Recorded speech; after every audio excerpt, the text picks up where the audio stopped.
Hello students, welcome. And in this video, we will discuss the follow-ups for describes someone you know who made a good decision recently. So the first question is, should parents make decisions for their children? Yes, parents should make decisions for their children, especially when children are very young. When children are young, they're not able to comprehend what the consequences of their decisions will be.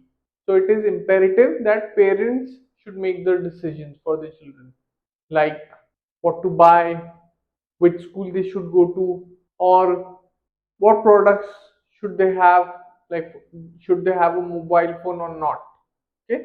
Children often times lack the life experience, knowledge, and develop decision making capacities to make major choices for themselves. Okay. However, as children mature, parents should increasingly involve them in decisions that affect the children's lives. Okay. Once they mature, parents should involve them in the decision making. Okay.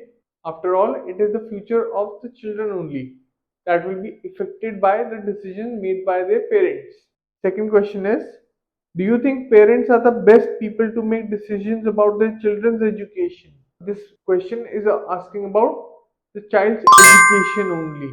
Okay, I believe that parents generally know their children better than anyone and have their best interest in mind.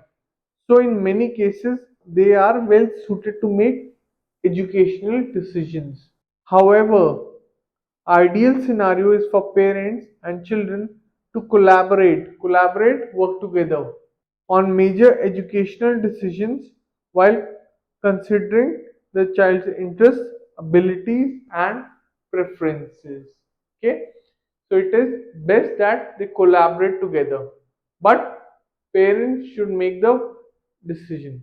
Okay, the third question is, at what age do you think children can be allowed to make decisions by themselves?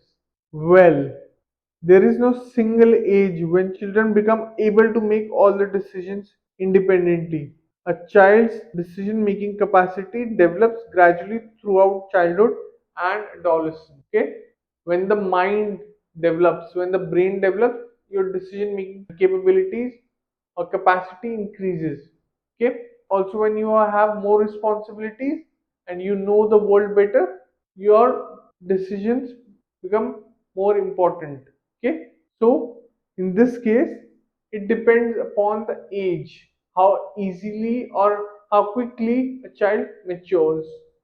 Okay, the fourth question is, why do most children find it difficult to make decisions? I think that most young children find decision making difficult because their brains are still developing the capacities for long term thinking, weighing consequences, and other executive functions involved in making mindful choices. Their brains are still developing, so they are not able to make choices. Like, for example, you will see a child touching a hot pan while an adult would not do so. Why? Because the child cannot comprehend what the consequences of touching the hot pan would be, but the adult already knows it. Okay? The fifth and the last question is, should children make decisions on their own? Surely, children should be allowed to make certain lower risk decisions on their own. But major life decisions should be guided by parents, guardians, at least through late adolescence. I think the key is striking a balance that nurtures self determination by providing age appropriate oversight. What is age appropriate oversight?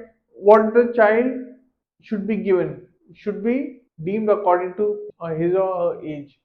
For example, if children are given cell phone at a very early age, then their minds will be on the cell phone only. They will not study. So the decision to give them a cell phone should be after a certain age, after they cross like 12 or 14 maybe, or an iPad. Same goes for other piece of technologies as well. Okay. So this was the follow up for describe someone you know who made a good decision recently. I hope you enjoyed this video. Thank you, and I will see you in the next one. Bye. So if you like this video, please make sure to hit the like and subscribe button